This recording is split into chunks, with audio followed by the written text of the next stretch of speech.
مقبوضہ جموں کشمیر کے اندر جماعت اسلامی پر 5 سال کے لیے مزید پابندی لگا دی گئی ہے۔ 2019 کے اندر جب مودی سرکار نے مقبوضہ جموں کشمیر کی خصوصی حیثیت کا خاتمہ کیا تھا، تب اس سے پہلے ایک سیکوینس ترتیب دیا گیا تھا، اور وہاں پر جو ان کے مودی سرکار کے مظالم کے خلاف تمام آوازیں اٹھتی تھیں انہیں سسٹمیٹیکلی خاموش کرا دیا گیا تھا۔ 28 فروری 2019 کو جماعت اسلامی پر 5 سال کے لیے بین لگا دیا گیا تھا، جو کہ ختم ہو رہا تھا 27 فروری 2024 کی رات 12 بجے۔ اب بھارتی وزیر داخلہ امت شاہ نے یہ جانکاری دی ہے کہ مودی نے منظوری دے دی ہے کہ جماعت اسلامی پر پابندی کو مزید 5 سال کے لیے بڑھا دیا جائے۔ اس سے پہلے مقبوضہ جموں کشمیر کے اندر Jammu Kashmir liberation front, all parties Hurriyat conference, Dukhtaran Millat, democratic freedom party جیسی جتنی بھی جو کشمیریوں کی نمائندہ جماعتیں تھیں انہیں بین کیا جا چکا ہے۔ اصل میں ہوتا یہ ہے کہ اس تمام عرصے کے اندر جب جماعت اسلامی کو بین رکھا گیا، ان کی جائیدادوں کو ضبط کیا گیا، ان کے تحت چلنے والے اسکولوں تک کو بند کر دیا گیا جس کے اندر معصوم بچے جو تھے وہ تعلیم حاصل کر رہے تھے، ان کے دفاتر پر چھاپے ماری ابھی بھی جاری ہے، کارڈن اینڈ سرچ آپریشنز کے نام پر۔ جب ان کا دل کرتا ہے وہ چادر اور چار دیواری کا تقدس پامال کرتے ہیں، اور وہاں پہ جو لوگ ہیں ان کی زندگی اجیرن کرتی جاتی ہے۔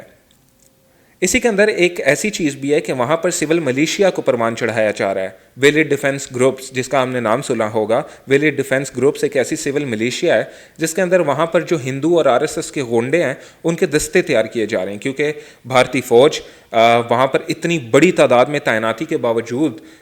جدوجہد آزادی پر قابو پانے میں ناکام رہی۔ یہ جو ویلیڈ ڈیفنس گروپس ہیں اس کا ایک دستہ 5500 لوگوں کا راجوڑی سیکٹر کے اندر تربیت اپنی مکمل کر چکا ہے، اور بہت سارے علاقوں کے اندر ایسے ٹریننگ کیمپس تشکیل دیے گئے ہیں جہاں پر ایسے لوگوں کو لایا جا رہا ہے جو اول تو ہندو ہوں، دوسرا مودی سرکار کے وفادار ہوں، اور اس کے اندر باہر سے لا کے جو لوگ مقبوضہ کشمیر کے اندر بسائے جا رہے ہیں، جنہیں ڈومیسائل جاری کیا جا رہا ہے، 50-55 لاکھ سے زائد وہاں پر ڈومیسائل جاری کیے جا چکے ہیں، غیر کشمیریوں کو انہیں وہاں پر بسایا جا رہا ہے، اور صرف بسایا نہیں جا رہا، ایک پوری پلاننگ کے تحت وہاں پر ان کے لیے ہاؤسنگ کالونیاں بنائی جا رہی ہیں، اور خود جو وہاں کے گورنر اور دوسرے لوگ ہیں وہ وہاں پر ایسی سوسائٹیز کا افتتاح کر رہے ہیں، ایسے فلیٹ سکیمز کا افتتاح کر رہے ہیں جس کے اندر صرف کشمیری پنڈتوں کے نام کے اوپر ہندوؤں کو رہائشیں دی جائیں گی۔ یہ وہی سارے کے سارے ہندو ہیں جنہیں VDGs کا حصہ بنایا گیا ہے۔ VDGs وہی ہیں جن کا میں نے ابھی آپ کو بتایا، ویلیڈ ڈیفنس گروپس۔ اس کے ایک آدمی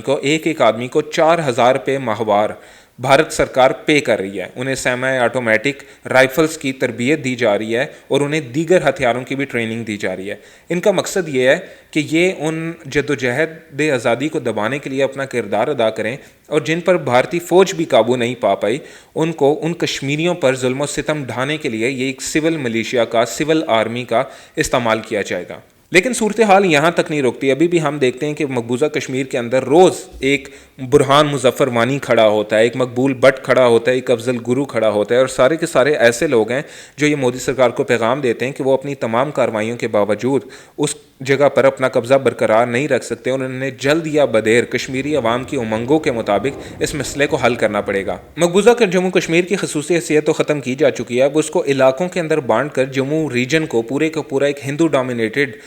ریجن بنانے کی کوششیں کی جا رہی ہیں، اور وہ چاہ رہے ہیں کہ جموں کو ایک سیپریٹ کر لیں تاکہ جب بھی اگر انہیں عالمی دباؤ کے زیر اثر کبھی استصواب رائے کرانا بھی پڑے تو وہاں پر اتنی بڑی تعداد میں بھارتی اور ہندو آباد ہو چکے ہوں کہ وہ انڈیا کے حق میں اپنا فیصلہ کر دیں۔ لیکن کشمیری عوام کی جانب سے اس کی ریزسٹنس سامنے آ رہی ہے۔ اگر 5 سالوں کے اندر مودی سرکار اس میں کامیاب ہو چکی ہوتی کہ وہ وہاں سے جماعت اسلامی کا وجود مٹا دے تو انہیں دوبارہ 5 سال کے لیے اس پر پابندی لگانے کی ضرورت محسوس نہ ہوتی، جیسا کہ جانتے ہیں کہ وہ وہاں پر شاید دوبارہ انتخابات کا بھی ڈھونگ رچانے جا رہے ہیں، اور ہم جانتے ہیں کہ مقبوضہ جموں کشمیر کے 7 اضلاع ایسے ہیں جہاں پر آج بھی جماعت اسلامی کی کال کے اوپر پوری طرح بائیکاٹ کر دیا جاتا ہے الیکشنز کا، اور پھر انٹرنیشنل سطح کے اوپر مودی سرکار کی بدنامی ہوتی ہے کہ وہاں پر ووٹ تو پول ہی نہیں ہوا تو پھر اس کے انتخابی نتائج کیوں کر جاری کیے جا سکتے ہیں۔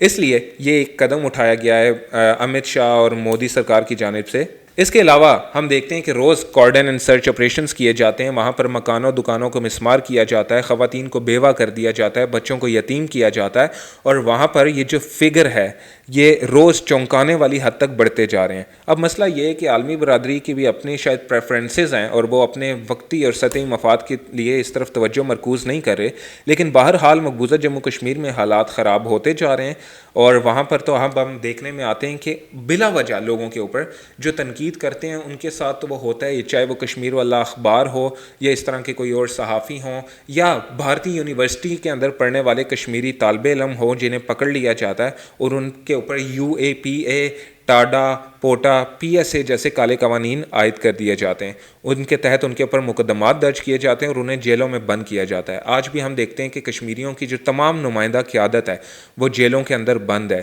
یاسین ملک ہوں، میر وائز عمر فاروق ہوں، آسیہ اندرابی ہوں یا مرحوم سید علی گیلانی صاحب ہوں، جنہیں اپنی ساری زندگی آخری ایام کے اندر نظر بند رکھا گیا اور ایون ان کی آخری رسومات بھی اس ماحول کے اندر ادا کی گئیں کہ کہیں کوئی آدمی ان کے اوپر فاتحہ کرنے کے لیے نہ آ جائے، اس لیے مکمل طور پر وہاں پر کرفیو لگا دیا گیا تھا۔ اب دیکھنا یہ ہے کہ اس حوالے سے مزید صورتحال کیا جنم لیتی ہے، کیونکہ ایک بات تو طے ہے،